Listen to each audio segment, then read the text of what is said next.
This is Wetlands Hands On first season opener. Today we did a project in conjunction with International Coastal Cleanup Day where you pick up trash that can interfere with the environment and get into our waterways. So what we did today was we had our Wetlands Park team lead come out, who are people who are recognized already as park volunteers. We had 11 people and we cleaned up trash from under the big bridge.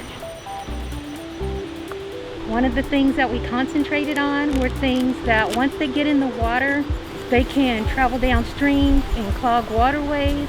So we picked up those items that can get into the water. It definitely makes a difference. Today's program went very well. This was our first program that we've had this season. I'm pleased with the amount of people who came out, as well as the amount of trash that we were able to remove. One of the things that we are always concentrating on out here is letting the public know what we're doing to improve the park.